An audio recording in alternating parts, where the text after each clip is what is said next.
Hello, আসসালামু আলাইকুম guys.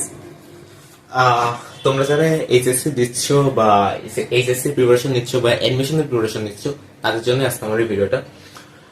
তো মূলত আমরা ফিজিক্স প্রথম পত্রে, যেটা আর কি ফিজিক্স ফার্স্ট পেপারের পঞ্চম অধ্যায় কাজ শক্তি ক্ষমতা, আহ, এই অধ্যায়টার একটা অনেক গুরুত্বপূর্ণ একটা টপিক, যেটা হয়তো বোর্ডের জন্য তো গুরুত্বপূর্ণ না, কিন্তু বিভিন্ন ধরনের অ্যাডমিশন টেস্ট যেটা বেসিক থেকে তোমাদের প্রশ্ন আসবে, সেই ক্ষেত্রে অনেক গুরুত্বপূর্ণ এই টপিকটা।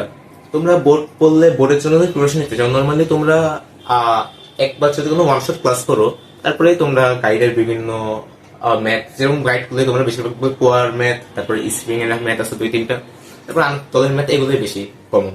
তাছাড়া যেটা সরল দোলকের যেই কনসেপ্ট আমরা এখন তোমাদেরকে জানাবো, এইটা মূলত অ্যাডমিশন টেস্টের জন্য খুবই গুরুত্বপূর্ণ একটা টপিক, যেটা মানে যেটা তুমি যদি ভিতরের থেকে জানতে পারো, একবার গভীরভাবে জানতে পারো, সেটা অ্যাডমিশন টেস্ট, এবং তুমি যদি ইঞ্জিনিয়ারিং কোনো জায়গায় যেতে চাও, ইঞ্জিনিয়ারিং কোনো সেক্টরে, সেখানে খুবই হেল্প করতে চলেছে তোমাকে।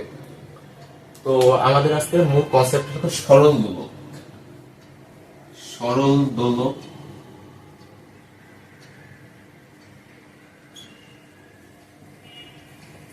সরল দোলক, এইটার কাজ। এখন সরল দোলকটা যেরকম দুলতেছে, এইটা এই দোলাটার কাজ। আহ ধরো তোমাদেরকে এটা দিয়ে দেখায়,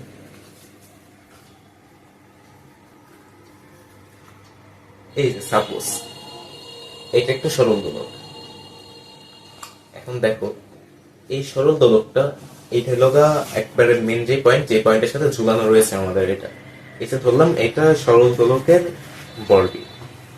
এইটা এই যে সরল দোলক এইভাবে দুলতেছে, এই যে সরল দোলকটা কিন্তু দুলতেছে।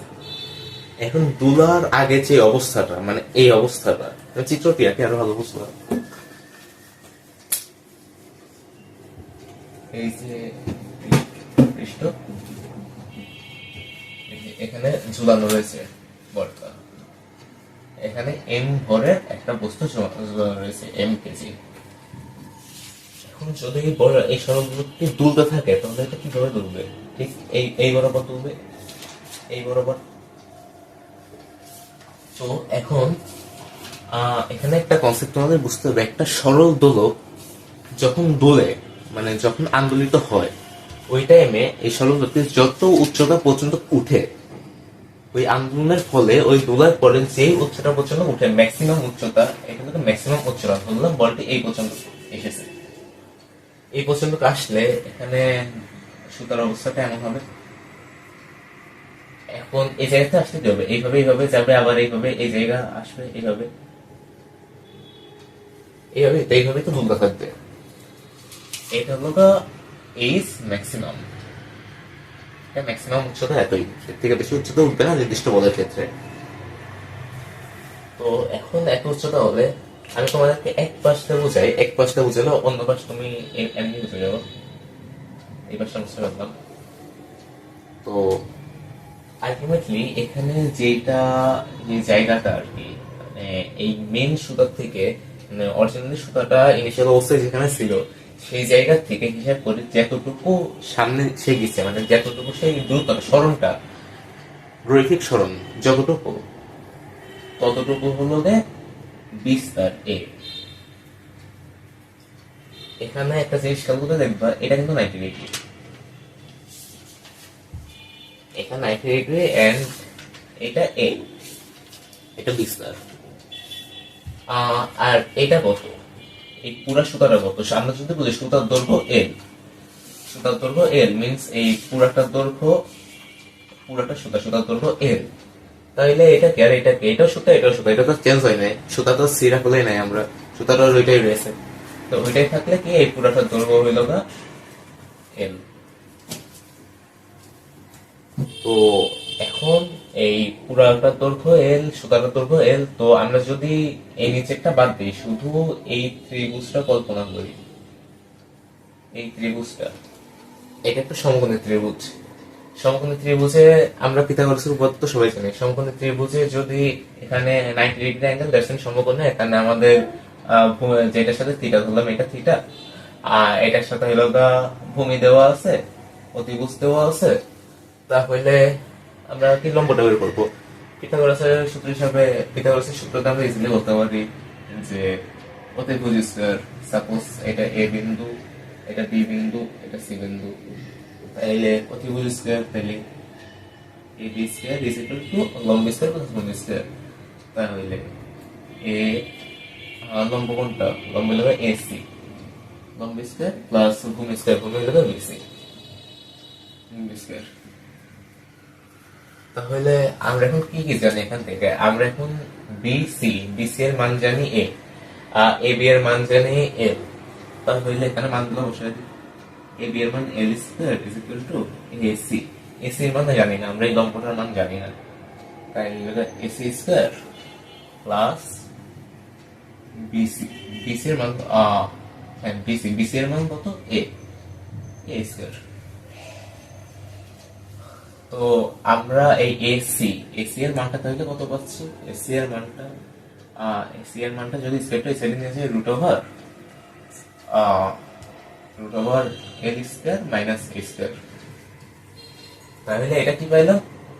এতটুকু এরিয়ার মান এসি।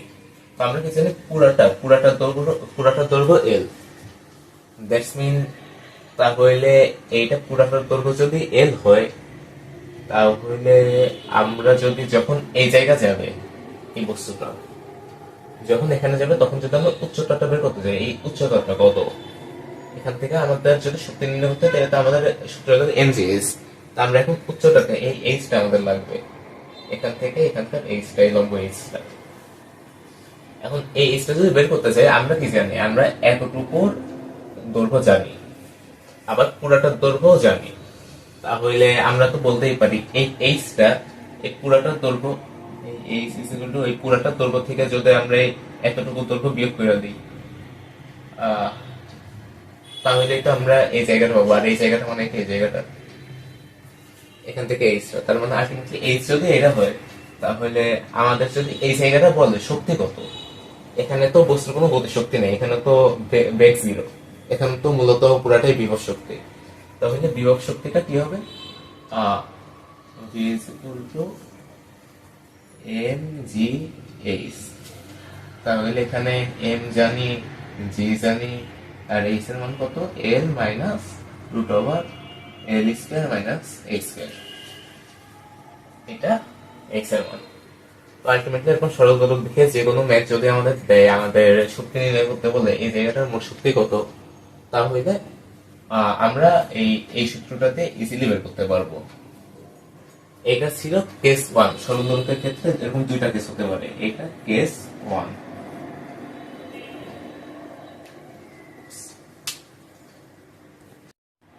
তো আমরা তখন সরল দোলকের কেস 1টা দেখলাম, যেখানে এল এর মান যা থাকবে, মানে সরল দোলকের এই যে সরল দোলকটা, এই যে দোলকটা, এটা এল পি, এই যে এল এর মান দেওয়া থাকবে এন্ড রৈখিক বিস্তার, দ্যাটস মিন এইভাবে সরল দোলকটা তুলবে, দ্যাটস মিন এখানে আসবে, এই যে রৈখিক বিস্তার এর মান দেওয়া থাকবে, এটা ছিল যেটা কেস 1। তো এটার ক্ষেত্রে আমরা ইজিলি বের করতে পারবো। পিথাগোরাসে প্রথমে এই জায়গাটা বের করবো, এই জায়গাটা বের করে আমাদের মূলত লাগবে এই এইচটা, এটা বের করলে আমাদের এমজিএইচ এর সূত্র দেয়, তারপর আমরা ইজিলি যে কোনো পয়েন্টে বিভব শক্তি বের করতে পারবো। এন্ড বিভব শক্তি বের করলে দ্যাটস ইট, কারণ গতিশক্তি মোট শক্তি থেকে বিভব শক্তিটা বিয়োগ করলে গতিশক্তি আমাদের। তো আমাদের গতিশক্তি আর এক্সট্রা কিছু বের করা যাবে না। আর যদি এক্সট্রা গতিশক্তি বের করতে বলে মোট শক্তিও না দেওয়া থাকে, তাহলে কেস 1 এর ক্ষেত্রে আমরা এটা করতে পারি যে গতিশক্তি ইজ ইকুয়াল টু কি, 2, যেহেতু অভিকর্ষ বলের দিকে পুরোটা এটা অভিকর্ষ বলের দিকে, তাহলে 2gh, এটাই গতিশক্তি আমাদের। এটা মানে ভি স্কয়ার, এটা কি V square is equal to 2gh। তাহলে গতিশক্তিটা লাগে কি, half M V square, V square এর মান জানি, এম এর মান জানি, আর হাফ তো হাফ, এটা ধ্রুব।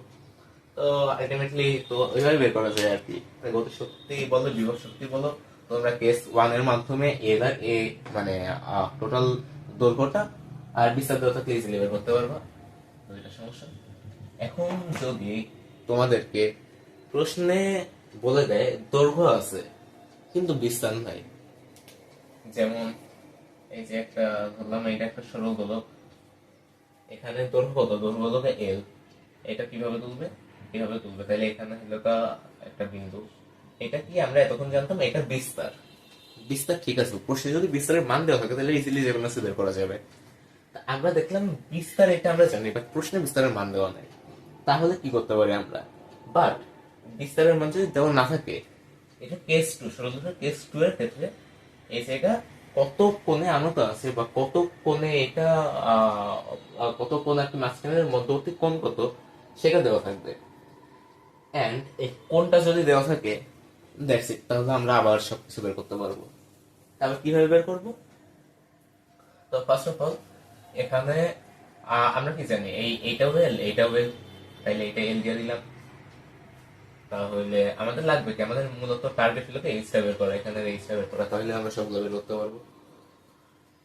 তো তাহলে আমাদের যেহেতু এইটা জানি, এইটা যদি এরকম একটা লম্ব টেনে দিই তাহলে এখানে এটা কি 90 ডিগ্রি।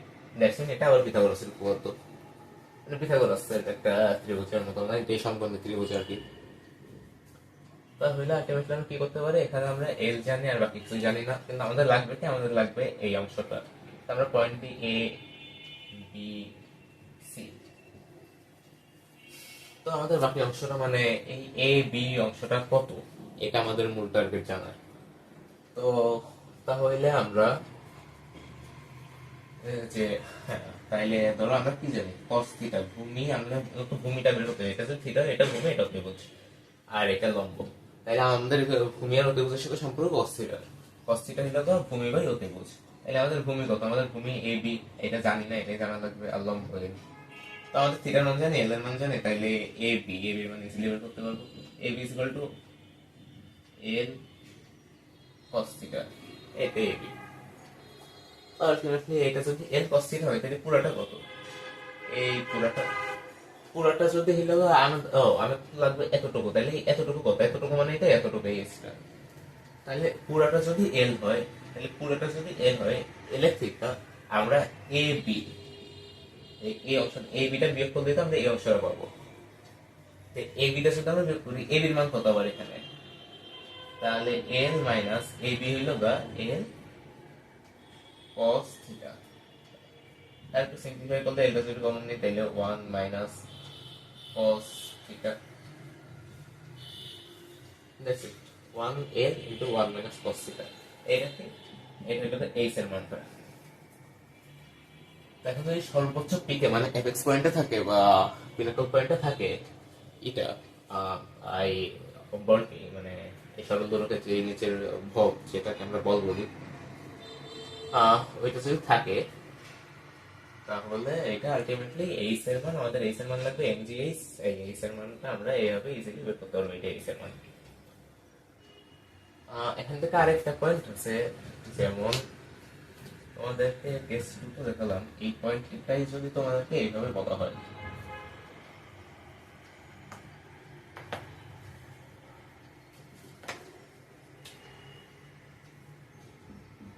এই যে একটা সরল দোলক দিয়ে দিল প্রশ্নে, এখানে একটা বল দিয়ে দিল, সরল দোলকের নিচে যে একটা বস্তু দিয়ে দিল, যে বস্তুটার ভরে দেওয়া আছে এম, অনেকভাবে দুলতেছে, তাইলে এখানে এই বস্তুটা আসলো, এখানে আসলো, কিন্তু বস্তুটা এইটা তার অ্যাপেক্স পয়েন্ট না, এইটা তার ম্যাক্সিমাম হাইট না, এটা জাস্ট একটা পয়েন্ট, এই বলটা এই পয়েন্টেও থাকতে পারতো, এটা দেখবো জাস্ট একটা করে পয়েন্ট।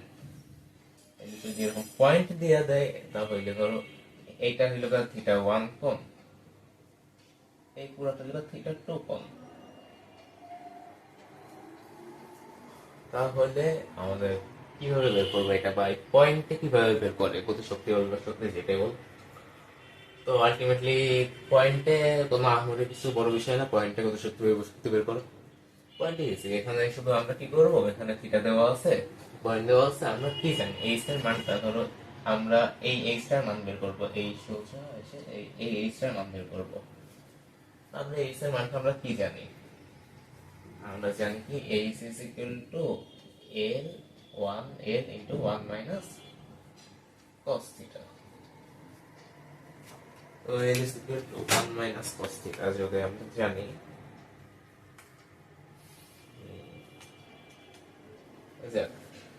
এলে যদি জানি, তাহলে এখানে আমরা কি জানি, এই যে অ্যাঙ্গেলটা একবারে যে এটা খারাপ ভাবে রয়েছে বস্তুটা, যখন আর কি ইনিশিয়াল অবস্থা, যেটা বস্তু ইনিশিয়াল অবস্থায় কোনো অ্যাঙ্গেল ক্রিয়েট হয়নি, দ্যাটস মিন কি cos 0 ডিগ্রি, এটা cos 0 ডিগ্রি। ইনিশিয়াল অ্যাঙ্গেল থেকে তো ইনিশিয়াল অবস্থান থেকে এই বলবো গেছে বস্তুটা। এখানে যদি আর একটু তুমি দেখো তাহলে তুমি বুঝতে পারবা এই সূত্রটার মধ্যে এল ইনটু এইটা কিন্তু মূলত এই ওয়ানটা কিন্তু মূলত এই যে ইনিশিয়াল অবস্থাকে রিপ্রেজেন্ট করে। কিভাবে? কারণ ইনিশিয়াল অবস্থায় কিন্তু অ্যাঙ্গেল 0 ডিগ্রি। দ্যাটস মিন আমরা জানি cos 0 ডিগ্রির মান কিন্তু 1। এখানে 1, এটা আরেকটু ভাঙিয়ে লিখলে এটা cos 0 ডিগ্রি, আর cos 0 ডিগ্রি মানে আমরা বুঝতেছি ইনিশিয়াল অবস্থা। আর ইনিশিয়াল অবস্থাতে cos এর অ্যাঙ্গেলের মান 0। আর এখানে তো আমরা জানি cos থিটা যেটা দেওয়া থাকবে আর কি, cos থিটা যে এখান থেকে বের করতে বলবো এটা কি এইচ এর মান।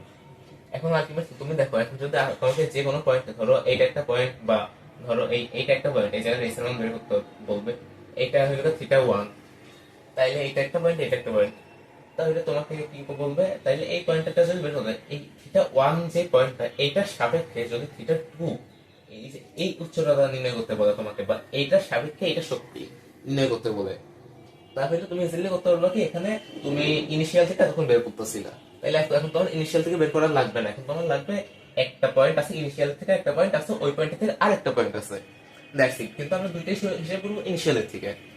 তাহলে এখানে আমরা এই সূত্রটা একটু মডিফাই করে যদি লিখতে পারি, তো এইটা থেকে এইটা, এই দুইটার মধ্যবর্তী কোণ কত এইটা আমাদের না জানলেও হবে, কিন্তু এখানে যদি ইনিশিয়ালের থেকে এইটার একটা কোণ আছে, সেই কোণটা যতই হোক সেটা ধরো সামথিং দেওয়া থাকবে, সেটা ধরো আমরা থিটা 1 করলাম, এন্ড সেম ভাবে এই কোণটা, এইটা সেই কোণটা দেওয়া থাকবে, সেটা যত cos থিটা 2। তাইলে আলটিমেটলি আমাদের সূত্রটা কি দাঁড়াইতেছে, আলটিমেটলি যে কোনো এই সূত্রটার মাধ্যমে cos theta 1 minus cos theta 2, এই সূত্রটার মাধ্যমে যে কোনো অ্যাঙ্গেলের সাপেক্ষে যে কোনো অ্যাঙ্গেলের গতিশক্তি বিভব শক্তি আমরা ইজিলি বের করতে পারবো। এখন বিভব শক্তির সূত্র তো জানোই, v ইকুয়াল টু mg, গতিশক্তির সূত্র v ইকুয়াল টু 2gh। এখন তারপরে v ইকুয়াল টু 2gh, তারপরে হাফ mv স্কয়ার, ইজি। তাই শক্তিটা তো তোমাদের বলা লাগবে না। তোমরা এখন এইচটা কিভাবে নির্ণয় করতে হয় এটা ভালোভাবে মাথায় ঢুকে নিতে হবে। এইচটা কিভাবে নির্ণয় করতে হয় একবার এই টপিকটা হলে তুমি অ্যাডমিশন টেস্টে যে জায়গায় এমসিকিউ আকারে আসুক, রাইটিং আকারে, রিটেনে আসুক, তুমি আঁকতে পারো না, জাস্ট এইচ এর মানটা এই জায়গা মেইন টপিক। That's it. আসলে ধন্যবাদ। তো আমরা যারা আপনাদেরকে সাহায্য করতেছি, ব্রেন স্টর্মার্স আর কি আমাদের এই গ্রুপটা। এখন আমরা গ্রুপের আমাদের মূল উদ্দেশ্য হলো আপনাদেরকে নতুন কিছু দেওয়া। গতানুগতিক কত টপিক আপনারা পড়েন, যে টপিকগুলো আপনারা এইচএসসি এর জন্য আপনারা প্রিপারেশন নিতেছেন বেশিরভাগ, বাট আপনারা যদি এইচএসসি এর পরেও ভাবেন অ্যাডমিশনের জন্য আপনারা কি করবেন, সবাই তো আর বুঝেন না, অনেকে অ্যাডমিশন দেয় অনেকে দেয় না, সবাই এইচএসসি তে প্লাস পায়, বাট কেউ রিক্সা চালায়, কেউ টপ কোনো এসে যায়। তো আলটিমেটলি এখন আপনি তো রিক্সা চালক হইতে চাইতেছেন না নাকি, আপনিও তো আর কি সাইকেলের টায়ার ঠিক করবেন না মেকানিকের মতো। তো যারা সাইকেল টায়ার ঠিক করে তারাও এ প্লাসই পায় এসএসসি তে। তো আপনারা যখন আর কি আরো বেটার কোনো লাইফ লিড করবেন, তখন আপনাদের কি দরকার, অ্যাডমিশন টেস্টে ভালো কোনো জায়গায় চান্স পাওয়া। এখন ভালো কোনো জায়গায় চান্স পাওয়া থেকে গতানুগতিক এসএসসি পরীক্ষা থেকে অ্যাডমিশন টেস্টে কিন্তু কোশ্চেন আছে 20 থেকে 30%। তাছাড়া অ্যাডভান্স লেভেলের কোশ্চেন গুলো কিন্তু সব অ্যাডমিশন টেস্টে, বা বুয়েটের কথা চিন্তা করলে 80% কোশ্চেনে অ্যাডভান্স লেভেল। এখন এই অ্যাডভান্স লেভেল কোশ্চেন গুলা সলভ করার জন্যই, বা অ্যাডভান্স লেভেলের টপিক গুলা আপনাদেরকে বলার জন্য, ধারণা দেওয়ার জন্যই আমাদের এই গ্রুপটা তৈরি। আমরা আমাদের থেকে সর্বোচ্চ চেষ্টা করবো এই অ্যাডভান্স সলিউশন দেওয়া আপনাদেরকে, বা অ্যাডভান্স কোশ্চেন দিয়ে আপনাদেরকে আরো হায়ার এডুকেশনের জন্য আরো সামনে এগিয়ে নিয়ে যাওয়া। থ্যাংক ইউ, আল্লাহ হাফেজ।